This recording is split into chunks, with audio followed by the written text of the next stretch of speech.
The executive branch of the U.S. federal government is one of three branches. We have the legislative, the executive, and the judicial branch. The executive gives the most familiar face to it because the executive branch is the office of the president. Now, where does the president live? In the White House. The president lives in the White House, and which is a very familiar icon, which looks something like that. We'll go ahead and label it. White House. And so you have this is the U.S. president, and underneath him would be the vice president. And then there are some appointments that the president gets to make. And there's a number of these. And what are these? What's the body of these appointments called? Where you have like the Secretary of State and Secretary of Defense. What are these called? The cabinet. These are the cabinet positions. And there are 15 different departments, ranging from Department of State, which is one of the oldest and most respected, all the way down to Department of Homeland Security, which is a more recent creation. And there are other officers that are appointed by the U.S. President that are at a cabinet level but are not considered to be one of the 15 departments that you typically think of with your cabinet officers. Now, the president is a very powerful position. It was the presidency was created and our system of government was created with the U.S. Constitution in 1787.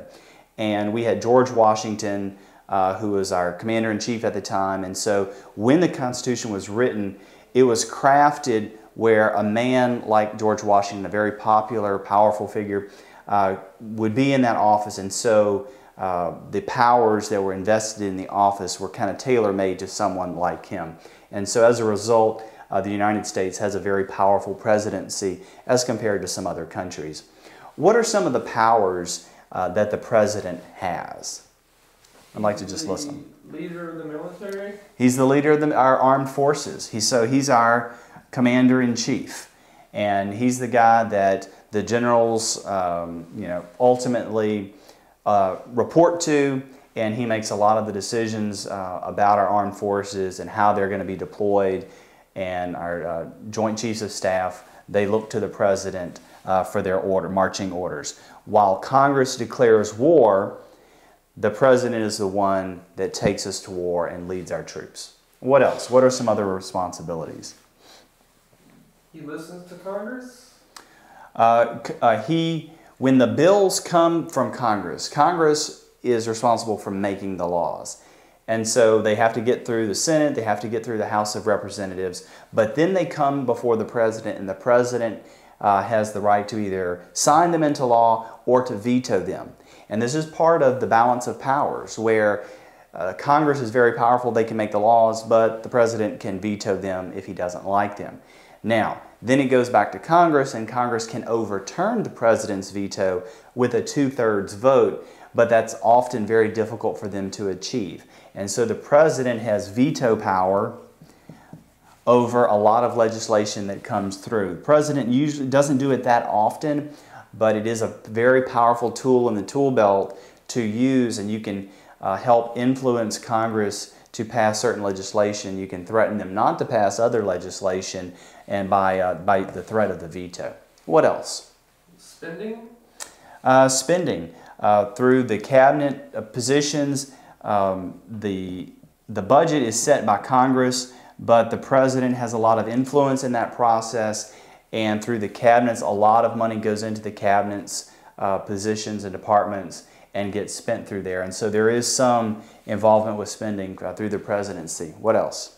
Can he declare states of emergency, like storms? Or? Yes. Whenever there's a hurricane or a tornado or some other natural disaster that moves to the area, the president can authorize a FEMA, an emergency response, to go to that area to pour in relief funds and help out. So help declaring states of emergencies. What else? Makes executive agreements? Yes. part of Congress's responsibilities is to approve treaties, but the president is the one that makes the initial negotiations. When you think about it, a foreign power, we're dealing with a foreign power as the United States. The president is the one that sits down across the table from a foreign leader and tries to hammer out the details of this is what our treaty should be. Then he has to bring that treaty back and get it approved by Congress. And so again, we see the balance of powers, how each is involved in different processes to contribute to a positive result. What else? Appoints people to different branches? Appointments. A lot of federal judges are appointed by the current president. And as judges, either they die or they retire, and the U.S. president is the one that makes those appointments. And it's not just at the Supreme Court level, it's at other levels of the judiciary. It's through the cabinet departments. The president has a huge impact with appointments. Now again, this power is tempered through the judiciary, through the legislative branch, which has the authority to deny some of the appointments. And so you can sometimes see a conflict between Congress and the president, where the president wants to appoint a certain person, but Congress says, no, you can't, come to us with a different name. What else? Doesn't he grant pardons to criminals? Pardons. This is a controversial use of presidential power at times, but as a way for the executive branch to have a check to the power of the judiciary. If someone is sentenced for a crime and the president feels that they didn't get proper treatment or something should be done, the president is a measure of last resort and can step in and can issue a pardon to a person that absolves them of the crime and can free them of their sentence.